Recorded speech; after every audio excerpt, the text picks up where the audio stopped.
কেমন আছেন? নিজের কানে বিশ্বাস হচ্ছে না। এই মেয়ে আমাকে জিজ্ঞেস করলো। অবশ্য বিশ্বাস করার মতো না, যাকে অনেক দিন ধরে ফলো করছি, কিন্তু কাছে যেতে পারছি না, কথা বলতে পারছি না। আজ রাস্তায় দাঁড়িয়ে থাকার সময় মেয়েটি নিজেই জিজ্ঞেস করছে। আমি অবশ্য তাকে খেয়াল করিনি আজ। সে নিজ থেকেই কথা বলল। কথার আর কি উত্তর দিব? মনের ভেতর কেমন যেন এক উত্তেজনা সৃষ্টি হয়েছে। মেয়েটি হেঁটে হেঁটে চলে যাচ্ছে। আরে, এহেতু সুযোগ তার সাথে কথা বলার। আমি আর দেরি না করে পিছন পিছন হাঁটতে লাগলাম। মেয়েটি আমার থেকে অনেক দূরে চলে গেছে। অনেক জোরে হেঁটে তার পাশাপাশি গেলাম। উত্তেজনার রেশটা কেটে উঠতে পারিনি, তাই হাঁটু কাঁপছে। আপনি কেমন আছেন? ভালো। আপনি? ভালো।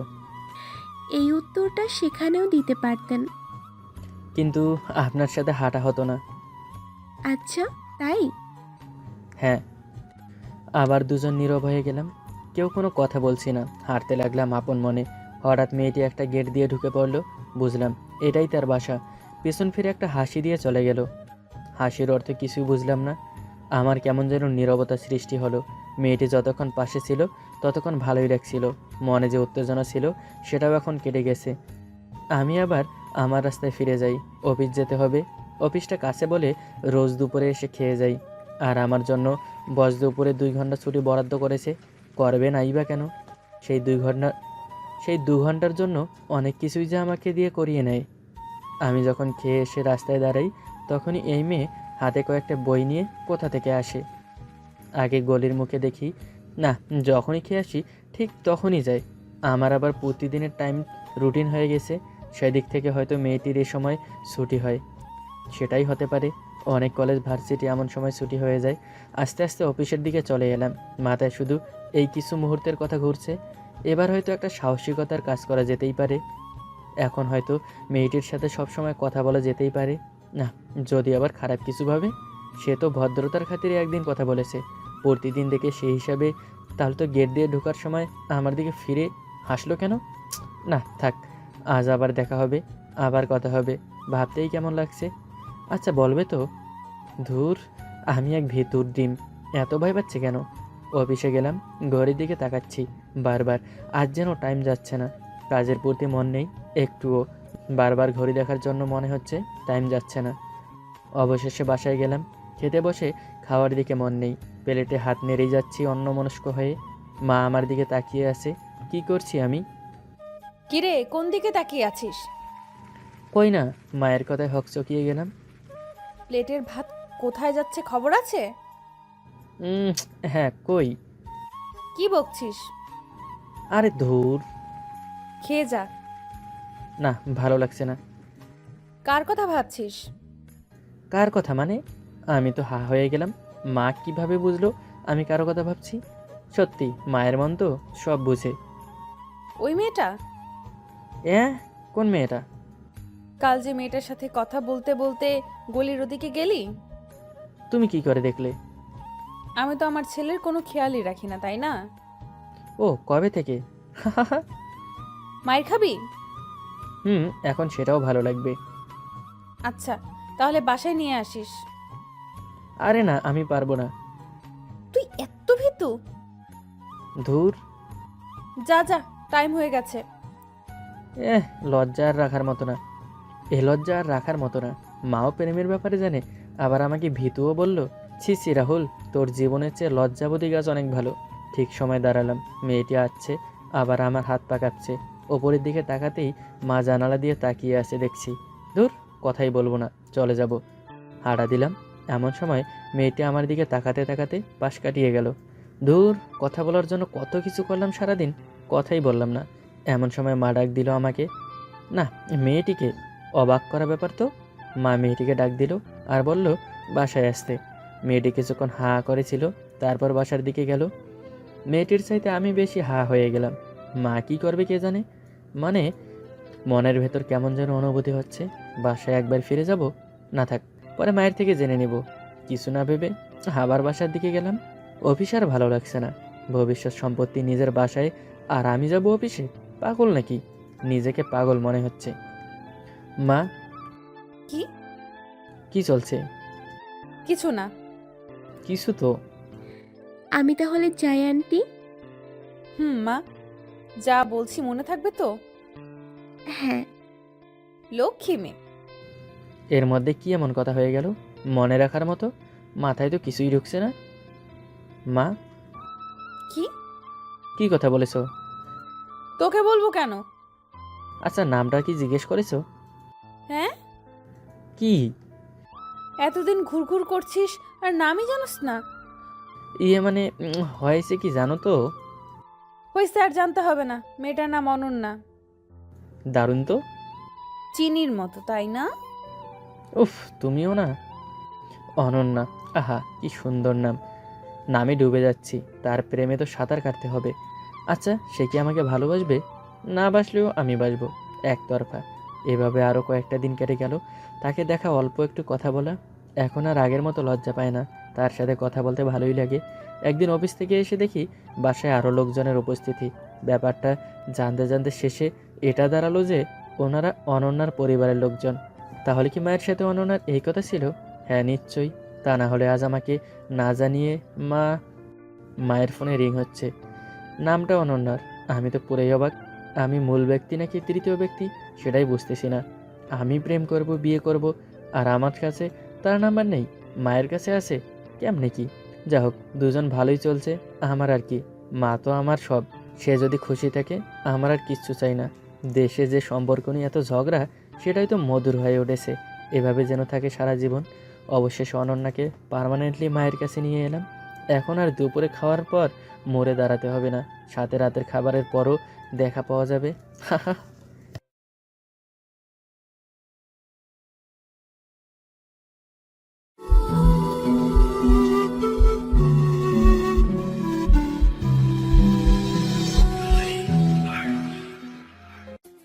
রাত ৯টা। ৯টাতেই বেঘরে ঘুমাচ্ছে রাফি। নাকও ডাকছে, যাকে বলে স্লিপিং উইথ ফুল নসিকা সাউন্ড। এটাকে সাউন্ড স্লিপও বলে অনেকে। পাশ থেকে শ্রী রত্না বলে উঠল, এই, তোমার সাউন্ডটা একটু কমাবে? একটা বই পড়ছি, কাল যেটা বইমেলা থেকে এনে দিয়েছিলে। তোমার নাক ডাকায় ভীষণ ডিস্টার্ব হয়। কেন শুধু শুধু অফিস থেকে এসে অতগুলা কাপড় ধুতে গেলে? কেমন পুরুষ মানুষ বাবা, বউয়ের কাপড় ধুয়ে দেয়? বাসার বুয়া সেদিন হাসতে হাসতে বলেছিল, কি লজ্জাটাই না পেয়েছিলাম। শ্রীর কথায় ঘুম কিছুটা ভেঙে গেল রাফির। বলল, ও তুমি বুঝবে না, বইয়ের কাপড় ধোয়ায় অনুভূতিটাই অন্যরকম। আচ্ছা, তুমি কি বলো তো, আজকাল দেখছি আমার খুব যত্ন নিচ্ছ। মানুষের বউ কি প্রেগনেন্ট হয় না? তারা সবাই কি তোমার মতো করে? অফিস থেকে ফিরে তুমি এখন বাসার সব কাজ করার চেষ্টা করো, বাইরে বন্ধুদের সঙ্গেও সময় কাটাও না, আমার কাছে কাছে থাকো। বিয়ে 2 বছর পর কিভাবে মানুষ এত বউ পাগল হয়? রাফি ঘুম থেকে উঠে বিছানায় বসে হাসছিল। আচ্ছা রত্না, তোমার বুয়া যে মাঝে মাঝে অপটে নেয়, এ নিয়ে কিছু বলেছো? কি আর বলবো বলো, ঢাকা শহরে বুয়াদের কি কাজের অভাব? বাদ দিলে চলে যাবে অন্য কোথাও। আর যাই হোক, সে পরিষ্কার পরিচ্ছন্ন, কাজও সুন্দর করে। যদিও সেদিন তাকে বললাম আমি অসুস্থ, 7 মাস পার হয়েছে আর অল্প কটা দিন বাকি। তুমি যদি এখন এভাবে মাঝে মাঝেই না আসো তাহলে চলবে বলো?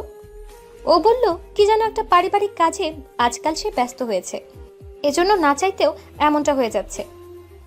কপাল খুবই খারাপ বুঝলে। তোমারও ননদ নেই আর আমার শালিকাও নেই, না হলে কেউ না কেউ এসে এই সময় থাকতো। যা হোক, মাকে ফোন দিয়েছি, কয়েকদিনের মধ্যে হয়তো চলে আসবে।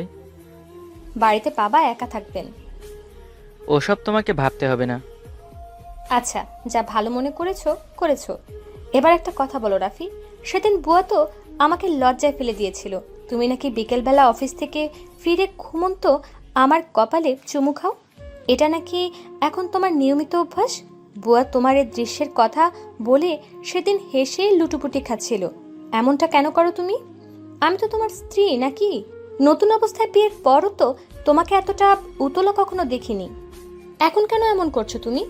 আজও আমি যখন ঘুমিয়েছিলাম তুমি একই কাজ করেছিলে। রাফিকে কিছুটা বিষণ্ণ মনে হলো। সে বলল, ভাবছি ভালোবাসবো। কাকে আবার ভালোবাসবে? কেন, তোমাকে। ও রাখো এসব, চলো খেয়ে নেই। এই বলে রত্না উঠতেই যাচ্ছিল, এমন সময় বলে বিছানায় বসে পড়ল। আমি আদাস অবস্থা থেকে লাফ মেরে উঠে ওকে ধরলাম। কি হলো তোমার, ব্যথা পেয়েছো? না, বাম পাটা ব্যথা করছে। ওই যে সেদিন পানি জমলো, তারপর থেকে ওটা নিয়মিত ব্যথা করছে। মাকে বললাম, মা বলল গর্ভ অবস্থায় নাকি পানি লাগে, এটা স্বাভাবিক। ও আচ্ছা, আমি গিয়ে এক প্লেট ভাত নিয়ে আসি, তোমাকেও খাইয়ে দিচ্ছি, আমিও খাচ্ছি। তুমি বসেই থাকো, আর টেবিলে যেতে হবে না। আচ্ছা, তা না হয় মানলাম। স্বামীর এতটুকু ভালোবাসা নেয়ার লোভকে সামলাতে পারে বলো? তবে তার আগে আমি একটু ওয়াশরুমে যাই। রাফি কোনো কথা না বলে তার হাতটি ধরে বিছানা থেকে উঠিয়ে ওয়াশরুমে নিয়ে গেল। এরপর ঠিক ছোট্ট শিশুকে যেভাবে সহযোগিতা করা হয় সেভাবেই প্রয়োজন সারতে তাকে সাহায্য করল। কাজ শেষে আবার বিছানায় এনে বসিয়ে রেখে নিজে হাত মুখ ধুয়ে একটা প্লেটে করে তার জন্য খাবার নিয়ে এলো, যত্ন করে খাইয়ে দিল, নিজেও খেলো। এরপর সব পরিষ্কার করে এসে শুতে যাবে এমন সময় রত্ন তাকে জড়িয়ে ধরে কাঁদতে আরম্ভ করলো। কাঁদছো কেন? ঘুমিয়ে পড়ো, আমাকেও তো সকালে 9টায় অফিসে যেতে হবে। রত্না তার বুকে মুখ গুজিয়ে বলল, আমার ভয় করছে, প্রথম বাচ্চা কিনা। টেরিই তো পাবে না। সিজারিয়ান, সকালে উঠে দেখবে পাশে একটা ফুটফুটে বেবি। তোমরা এখনকার মেয়েরা মাতৃত্বের কষ্ট কি আর বোঝো? তোমার ভালোবাসা জাতীয় কিছু লাগবে এখন। ঘুমাতে হবে, সকালে উঠে অফিসে যেতে হবে। এই বলে ওর মুখটা বুক থেকে তুলে আলতো আদো দিয়ে বালিশটা ঠিক করে ওকে শুয়ে দিলাম। এরপর নিজেও শুয়ে পড়লাম। রত্না একটু পড়তে চাচ্ছিল, কিন্তু রাফির কথা ভেবে চুপচাপ লাইট বন্ধ করে শুয়ে পড়ল। শুয়ে থেকেই রাফিকে প্রশ্ন করলো, আচ্ছা রাফি, এক্সরে রিপোর্ট সম্পর্কে ডাক্তার কি বলেছে? ওরা আর কি বলবে, খালি এই টেস্ট সেই টেস্ট, এই একটা পেশা, সারা জীবন প্র্যাকটিস। বলল তোমার যত্ন নিতে। বলেই সে ঘুমিয়ে পড়ল। রত্নার সুযোগের অপেক্ষায় থাকলো প্রতিশোধের। রাফি যেই নাক ডাকতে শুরু করলো অমনি সে প্রতিশোধ নিয়ে নিল। এক টাকাটা চুমু দিল তাকে। রাফির নাক ডাকা থেমে গেল। আসলে নাক ডাকার সমস্যা না, তারা দুজনেই পরস্পরের নাসিকার সাউন্ডে অভ্যস্ত। রাফির দিকে মুগ্ধ দৃষ্টিতে তাকিয়েছিল রত্না। এরপর একটা সময় ঘুমিয়ে পড়ল। ঘরে দুজনেরই নাক ডাকার শব্দ, যেন প্রতিযোগিতা চলছে। পরদিন সকালবেলা বুয়া এসে নাস্তা বানায়। রত্না ঘুমাচ্ছিল, তাই রাফি তাকে আর না ডেকে নাস্তা করে অফিসে চলে যায়। যাই হোক, অফিসে গিয়ে ডেস্কে বসে কাজ করবে এমন সময় পাশের কেবিনে অনেক সাহেব বলেন, রাফি সাহেব, যাওয়ার সময় একসঙ্গে যাব। আপনার বাসার পাশে আমার যে শালিকাটা আছে, আপনার ভাবি ওর বাসায় গেছে, আজ ওকে নিয়ে বাসায় ফিরবো। রাফি আচ্ছা বলে কাজ শুরু করতে যাবে। এই সময় অনেক বললেন, ভাবি কি বেশি অসুস্থ? মানে আপনি নাকি আজকাল তার কাপড়ও ধুয়ে দিচ্ছেন? এই কথার জবাব রাফি আর দেওয়ার সুযোগ পেল না। পাশ থেকে দাদিয়া বলে উঠল, কি বলেন? রাফি ভাই ভাবির কাপড় ধুয়ে দেয়? ইন্টারেস্টিং। অনেক বললেন, না মানে ওনার বাসার বুয়া আর আমার শালিকার বাসায়ও কাজ করে, তার কাছ থেকেই সে শুনেছিল। শালিকা থেকে অনেকের বউ আর এভাবেই অফিস পর্যন্ত তথ্য চলে এসেছে, বুঝলো রাফি। কথাটা মুহূর্তের মধ্যেই পুরো অফিসে প্রচার হয়ে গেল। রাফির তো মুখ রক্ষাই দেয়, সবচেয়ে বেশি সমালোচনা করছেন নারীরাই। দিনটা বড়ই মন্দ গেল তার। বস থেকে শুরু করে অফিস সহকারী সবাই তাকে দেখে মুচকি মুচকি হাসে। যাই হোক, গর্ভবতী স্ত্রীকে সহায়তা করছে, এতে এতে সে কোনো অন্যায় দেখছে না। বের হওয়ার সময় অনিককে ডেকে নিল। অনিক তার কাছে লজ্জা প্রকাশ করলেন। আসলে বিষয়টা এমন হবে তিনি নিজেও ভাবেননি। যাই হোক, এভাবে মান অপমানের জীবনে নিজের কর্তব্যবোধ ভুলেনি রাফি। এভাবেই একদিন অফিস থেকে ফিরে সে রুটিন মতো ঘুমন্ত রত্নার কপালে চুমু খেল। আজও বুয়া আসেনি। বাথরুমে রত্নের কিছু কাপড় পেল, ওগুলো ধুয়ে বারান্দায় শুকাতে দিয়ে রুমে ফিরে দেখে তারও রত্না দুজনেরই বাবা মা এসেছে। তাদের দেখে রাফি ভীষণ খুশি হলো। জিজ্ঞেস করলো, কখন এসেছেন আপনারা? দুপুরের আগে এসেছি, বৌমাকে বলেছিলাম তোমাকে চমকে দিব, তাই সে তোমাকে জানায়নি। রত্নাও ততক্ষণে জেগে ওঠে। সন্ধ্যা হয়ে এসেছে প্রায়। রাফির সাথে সবার কুশল বিনিময় শেষে রত্নার বাবা বলে উঠলেন, সকালে তোমাদের বুয়া তোমার মা শাশুড়িকে অনেক কথা বলেছে, বিকেলে নিজেরাও দেখলাম। তোমার বাবা আমার বন্ধু মানুষ, আমরা দুজনেই একটা বিষয় খেয়াল করলাম। তুমি অফিস থেকে ফিরে আমার ঘুমন্ত মেয়ের কপালে চুমু খেলে, কিন্তু বাবা তুমি আমার মেয়ের কাপড় ধুয়ে শুকাতে দিলে। এই দৃশ্যটা পুরুষ মানুষ হিসেবে মেনে নেওয়া কষ্টকর।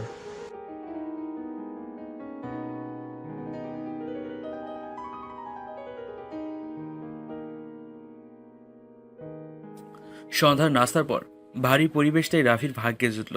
তার বাবা অথবা মা নয়, শ্বশুর বলেই বসলেন। জামাই, তুমি আমার মেয়েকে ভালোবাসবে এটা স্বাভাবিক, কিন্তু কিন্তু বাবা, তোমার মাঝে পুরুষালী স্বভাব দেখতে চাই। তুমি যা করছো তা তোমার কাছে ভালো হতে পারে, কিন্তু আমার কাছে বিষয়টা ভালো ঠেকছে না। ঘরে আর সবাই চুপচাপ বসে নাস্তা করছিল, কারো মুখে কথা নেই। রত্নার শরীরটা একটু খারাপ, তাই সে আজ বিছানা থেকে ওঠেনি। রাফি বুঝলো অফিসের সবাইকে এড়িয়ে গেলেও আজ এখানে তাকে জবাব দিতেই হবে। কি আর করার, কিছুক্ষণ নীরব থেকে সবার উদ্দেশ্যে বলল, আপনারা সবাই আমার মুরব্বী, বাবা মা। আসলে কথাটা বলার সাহস আমার হয়ে উঠছে না, কিন্তু ঘরে বাইরে যে পরিস্থিতির মধ্যে আমাকে আজ পড়তে হয়েছে তাতে আর না বলে উপায় নেই। আশা করি বাস্তবটা সবাই মেনে নেবেন। রত্না আর খুব বেশি দিন আমাদের মাঝে নেই। কথার মাঝে আমার মা বলে উঠল, উল্টাপাল্টা কথা বলিস না তো বাবা, আমরা বুঝি তোদের পেটে ধরিনি। না মা, বাচ্চাটা জন্ম দেওয়া পর্যন্ত হয়তোবা সে সুযোগ পাবে। খুব বেশি হলে বাচ্চা জন্মের পর 2-3 মাস সময় পাবে। ওর পায়ে গর্ভাবস্থার স্বাভাবিক পানি জমেনি, ওখানে জমেছে রক্ত, হাড় পানি হয়ে গেছে। সকল পরীক্ষা নিরীক্ষা শেষে ডাক্তার বলেছে ওর বোন বা হাড় ক্যান্সার। হাড় ক্ষয়ে ক্ষয়ে সে শেষ হয়ে যাবে, এ রোগের আর কোনো চিকিৎসা নেই। এ অবস্থায় সবারই চোখ অশ্রু সজল হলো, আর কারো মুখে কোনো কথা নেই। রাফি সবাইকে অনুরোধ করলো সবাই যেন স্বাভাবিক থাকে। আমি চাই না ও এসব জানুক। আজ আর কাল পরবারে সবাইকে যেতে হবে। ও যেহেতু চলেই যাবে তাই স্বস্তিতেই যাক। রাফির অনুভূতি এবং বাস্তবতা সবাই বুঝলো। এরপর থেকে সবাই তাকে সহায়তা শুরু করলো। কেবল অফিসে রাফির অবস্থা এমন খারাপ হলো যে বস তো দূরের কথা, নারী সহকর্মী আর অফিস সহকারীদের কাছেও যেন তার কোনো মূল্য থাকলো না। এভাবেই ভালোবাসা দিবস সহ বইমেলার মাসটাও চলে গেল। অফিসে কাজ করছে রাফি। এ সময় নাদিয়া ছুটে এসে বলল, রাফি ভাই, ফোন রিসিভ করছেন না কেন? ভাবি নাকি ভীষণ অসুস্থ, জলদি বাসায় যান। রাফি ঝটপট উঠে বসকে বলে বাসার দিকে রওনা হলো। এদিকে সে চলে যেতেই নাদিয়া নারী সুলভ কান্না জড়ে দিল, যদিও বিলাপ করছিল না। তার হঠাৎ কান্নায় সবাই এগিয়ে এসে কারণ জিজ্ঞেস করলো। ভাবি মারা গেছেন? তার নাকি ক্যান্সার ছিল।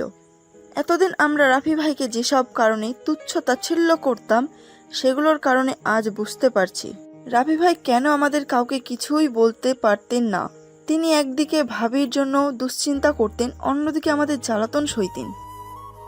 পুরো অফিসে তখন পিনপত নীরবতা, কারো মুখে কোনো কথা নেই। দুঃসময়গুলো চলে গেল। আবারও একদিন রাফি সে চুমু রুটিনের পুনরাবৃত্তি ঘটল। অফিস থেকে ফিরে ঘুমন্ত একজনের কপালে চুমু খেল সে। পেছন থেকে মা বলে উঠল, মেয়েটাকে ঘুমাতে দিবি না? মা, রত্না যেতে যেতে রাইসাকে উপহার দিয়ে গেছে। 7 বছর হয়ে গেল। ষোড়শটার খেলা দেখো। রত্নার পর বাবাও চলে গেল। এজন্যই তো তুমি আজ আমার বাসায় নিজের নাতনির যত্ন নিতে পারছো। দেখেছো মা, বছর ঘুরে আবারও ফেব্রুয়ারি এসেছে। ফেব্রুয়ারি এলে বইমেলা আসে, সাথে নিয়ে আসে ফাগুন আর ভালোবাসার দিন। মনে যেন আমার আগুন লাগে। কাল রাইসাকে নিয়ে বইমেলায় যাব মা। কাল আর ও বাসায় কোনো পড়াশোনা করবে না।